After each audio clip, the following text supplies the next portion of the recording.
Well, more on today's breaking news. President Biden falling while handing out diplomas at the U.S. Air Force Academy graduation in Colorado. Joining us with his take and further insight, Dr. Frank Contessessa, internist at Custom Care Medical. Doctor, great to have you with us here. We were discussing that people fall all the time. I mean, we've all done it. It happens. But when you see the President of the United States falling more and more frequently, when people are already questioning whether or not he is fit to hold office, either mentally or beyond, when you see this, is that something that we should be keeping an eye on? Because isn't it sometimes symptomatic of a larger problem? Well, thanks for having me. And sure, I think there are some concerning things that we're seeing really for the past few months from President Biden. And I think the cognitive issues are becoming more and more concerning. Actually, I saw Dr. Ben Carson on Wake of America this morning commenting on the potential for Alzheimer's and dementia that we've been seeing.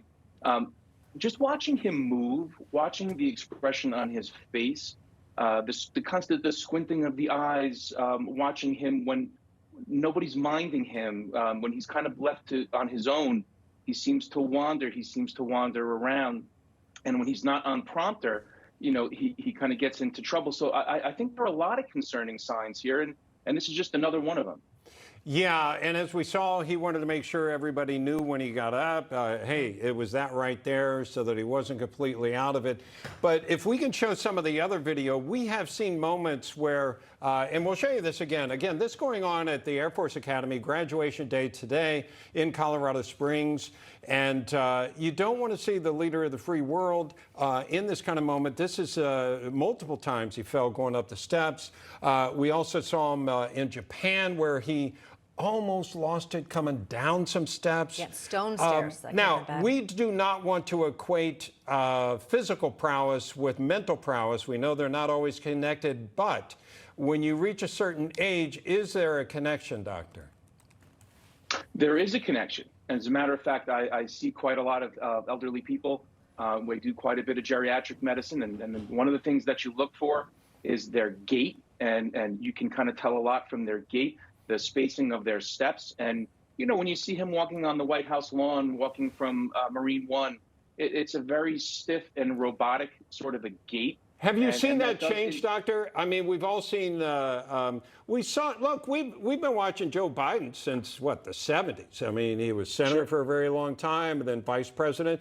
Have you seen during his time in the White House that gait on the White House lawn change? I have. I've seen quite a change. And, we've all been watching him for quite some time, and I've seen the gait change.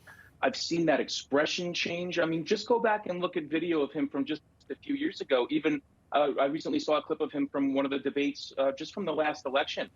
And it's progressive. And I think we can all see that. So, yes, I have seen the change.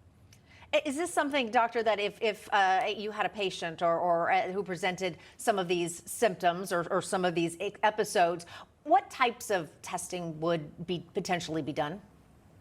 Sure. So there is some cognitive testing that can be done. Actually, I just started to do a test called Brain Check, which is a 10-minute iPad-based test that does several different things, and it tests memory, it tests recall, and it's pretty accurate. It's a great screening test. I would love to see something like that being offered as evidence that he's great and everything's terrific, or hey, maybe there's an issue here. So as I think I heard mentioned right before the break, maybe somebody should be looking into this before we decide that he's going to be our nominee the next time around, and maybe his family or somebody should take another look at this. Yeah, if you could help us with that. I know as my dad got older, his abilities changed, and it got to the point where we knew he shouldn't be driving. And we had the doctor tell him that because we didn't want to tell him, but the doctor told him that. But we were involved, obviously, with those conversations and those decisions. Who should be involved with this kind of decision? Who typically would be?